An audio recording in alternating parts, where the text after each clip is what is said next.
जैसा कि आप सभी जानते हैं कि आज शपथ ग्रहण होना है नीतीश कुमार का, और शपथ ग्रहण से ठीक पहले विपक्ष के द्वारा एक अलग तरह का ट्विस्ट सामने आया है। आपको बता दें कि किस तरह से नीतीश कुमार के शपथ ग्रहण के ठीक पहले तेजस्वी यादव ने चुप्पी तोड़ी है, और इस चुप्पी का मतलब क्या है आपको हम विस्तार से बताते हैं। जैसा कि आप सभी जानते हैं कि नीतीश कुमार को चुन लिया गया है नेता, और एनडीए ने यह बात अब तय कर दी है, राज्यपाल की तरफ से भी समय ले लिया गया, 4:30 बजे शपथ ग्रहण का समय निर्धारित किया गया है। इस बीच में एक बड़ा ट्विस्ट सामने आ रहा है कि विपक्ष अब पूरी तरह से मुखर हो गया है। आपने देखा होगा कि चुनाव के ठीक बाद जिस तरह की बातें सामने आ रही थी और कहा यह जा रहा था कि यह पूरे चुनाव की प्रक्रिया कहीं ना कहीं संदेह के घेरे में है, और खास करके जब काउंटिंग हो रही थी उसको लेकर के विपक्ष ने कई तरह के सवाल खड़ा किए।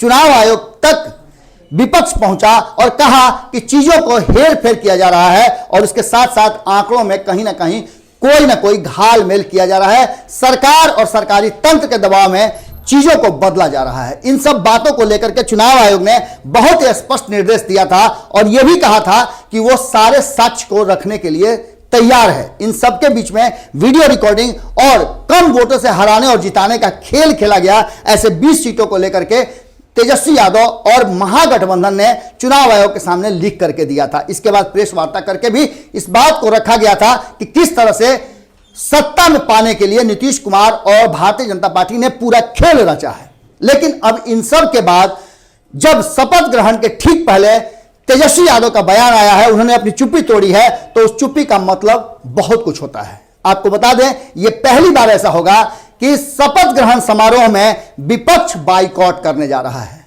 जी बिल्कुल, आप सही सुन रहे हैं। नीतीश कुमार के शपथ ग्रहण से खुद को महागठबंधन और विपक्ष ने बिल्कुल अलग रखा है, और शायद यह पहली बार हो रहा है। ऐसा पहले आपने कभी नहीं देखा होगा। अब यहां से एक नई राह शुरू हो गई है, और बिहार की राजनीति में जो हम बार बार बता रहे थे कि पल पल बदलते राजनीतिक माहौल और परिदृश्य के बीच में एक ये जो फैसला है वो कहीं ना कहीं बिहार के राजनीति और लोकतंत्र में एक अलग तरह का मील का पत्थर साबित होने जा रहा है।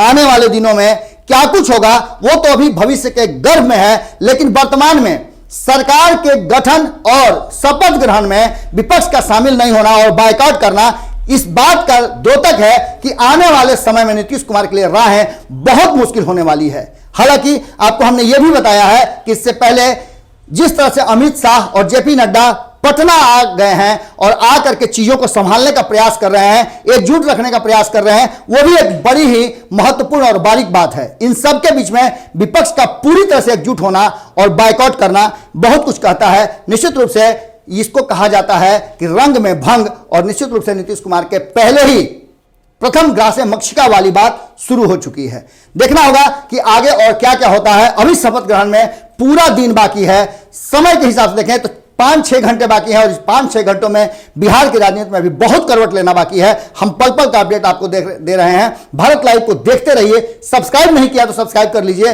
और बेल आइकन दबा दीजिएगा, जिससे कि सारी खबरें आपको बिल्कुल समय पर सबसे पहले मुफ्त में प्राप्त होती रहेंगी। नमस्कार। अगर ये वीडियो पसंद आई और वह बिहार के राजनीति और बिहारियत से सरोकार रखेनी तो सब्सक्राइब बटन दबा के चैनल के सब्सक्राइब कर ली। ओजे एगो घंटी बा, ओकरा बटन दबा देला से कुल सटीक और मारक खबर रुआ मुफ्त में मिल जाई।